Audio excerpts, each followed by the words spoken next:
Bien sûr, nous venons de changer d'année et l'événement était prévisible. Bien sûr, cette cérémonie est un rituel habituel, ce n'est pas une surprise. Et chaque année, à la même époque, elle est l'occasion de nous retrouver, de partager entre nous. Elle est amicale et chaleureuse, toujours. Alors pourquoi s'en priver? Comme beaucoup de communes, villes ou villages, par souci de faire des économies de fonctionnement. Je vous remercie d'être venus aussi nombreux cette année encore dans cette salle pour fêter dignement la nouvelle année. Et du fond du cœur, au nom des élus municipaux, je vous souhaite à toutes et à tous une excellente année 2018 et une santé de fer. Et c'est le médecin qui parle. Le 6 janvier 2017, dans mon discours des vœux, je n'étais pas très optimiste quant à l'issue des procédures mises en place pour faire stopper les effroyables séries d'attentats qui ont fait des carnages en France en 2015 et 2016.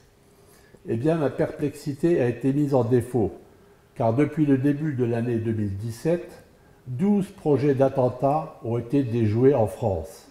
Attentats dont le degré d'élaboration et d'ampleur potentielle était variable, dont 3 n'avaient jamais été, jusqu'au début septembre, rendus publics par les autorités. Un grand bravo à la Direction régionale de la sécurité intérieure pour le travail considérable qui a été réalisé et qui a redonné un peu de sourire aux Français, donc à nous également, et qui a fait cesser notre paranoïa. Malheureusement, dans les pays étrangers, les attentats se sont poursuivis et nous avons une pensée pour toutes les personnes et celles qui vivent dans l'angoisse de nouveaux attentats. Et revenons à Cattenom. Cette cérémonie est aussi l'occasion rêvée pour notre village de faire le point sur son activité et ses projets. Car la commune demeure la collectivité préférée des Français, le centre de décision le plus proche, la communauté républicaine de base, l'instance démocratique du quotidien. Dans une commune comme la nôtre, tout le monde connaît les conseillers municipaux. Ils agissent donc sous le contrôle permanent de la population et celle-ci, en retour, leur fait confiance. C'est évidemment plus efficace que dans les grandes villes où la plupart des habitants ne connaissent pas leurs représentants.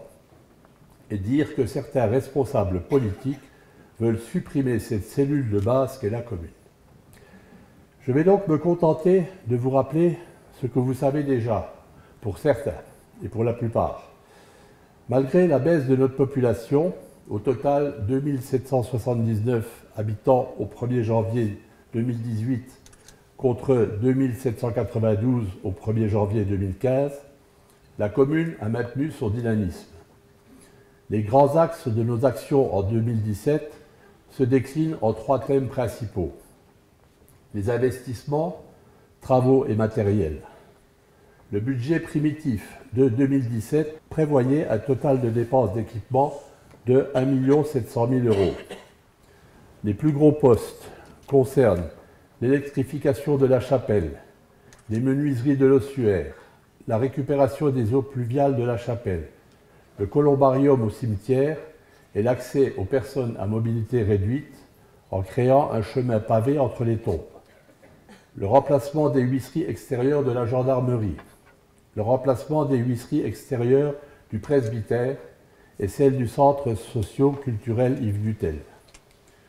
Une grosse somme a été consacrée à la création d'une plateforme aux ateliers municipaux, la création d'un silo supplémentaire et surtout l'achat d'un autobus qui stationne sur cette aire, complété par la construction d'un hangar.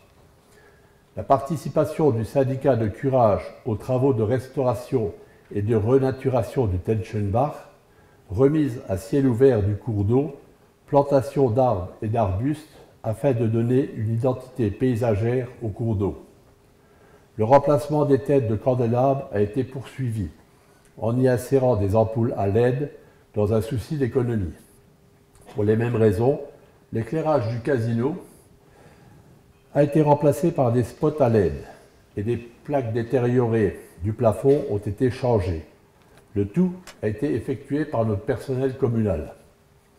La démolition de la maison Weinarter a été réalisée et à la place, rue de l'École à Zensich, la création d'un parking.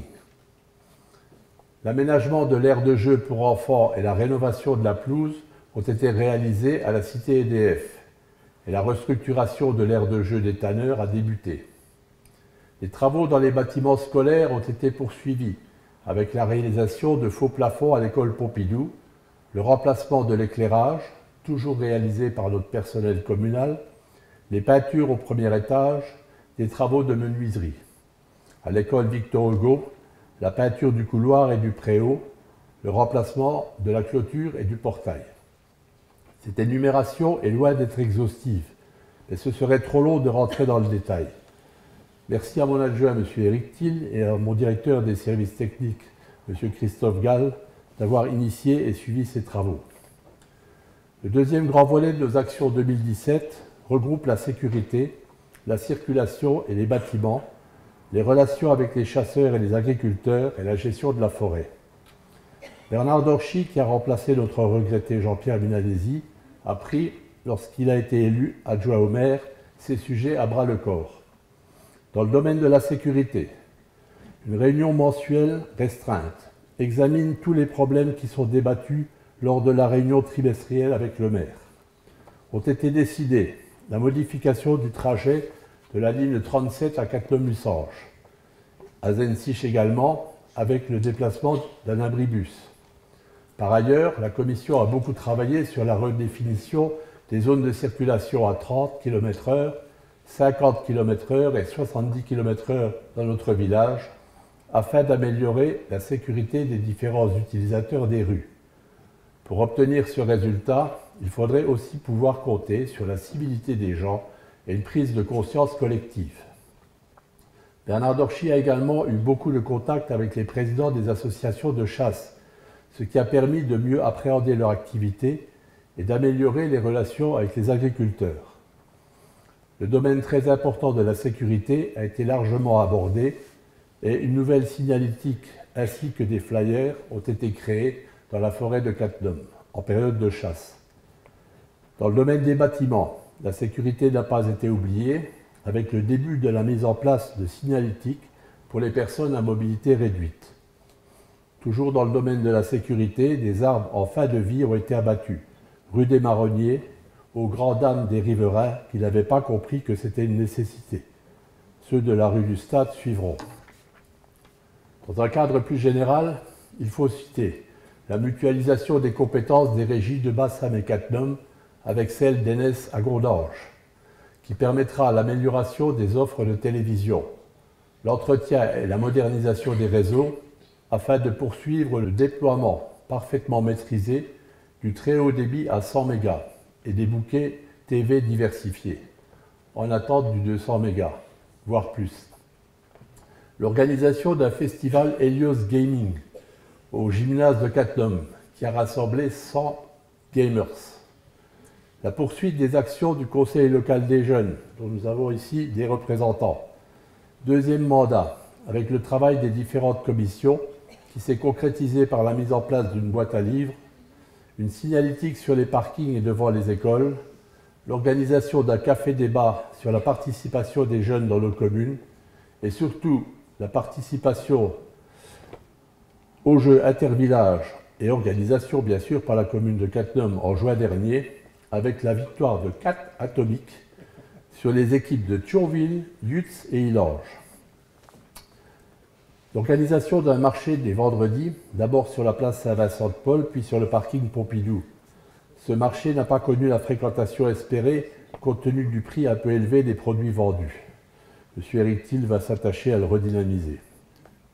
Je ne peux passer sous silence l'obtention de la première libellule, qui est certainement un terme que beaucoup de gens ne connaissent pas. Cela récompense notre politique du zéro phyto, qui consiste à bannir l'utilisation de tous les produits phytosanitaires, type herbicides par exemple, qui étaient largement utilisés pour combattre les mauvaises herbes.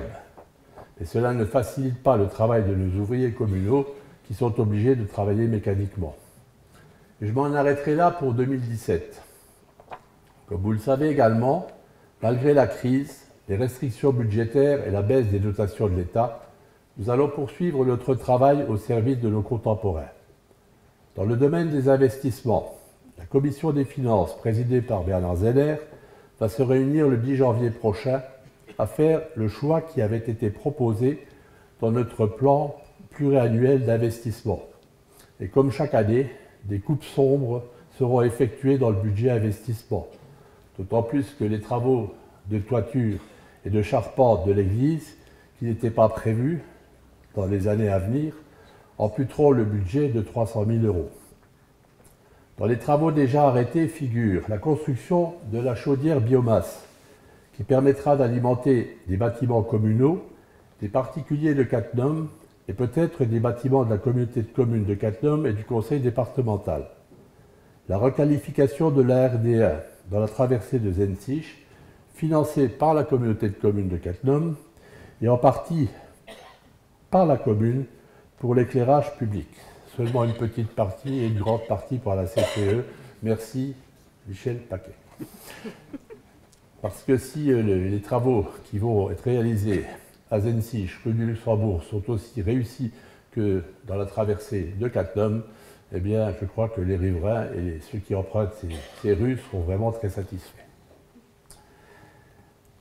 Ensuite, nous avons réalisé des travaux d'embellissement de l'épicerie de la rue des Châteaux, ex-Proxy, qui d'ailleurs vont bon train, avec un réaménagement complet de l'intérieur.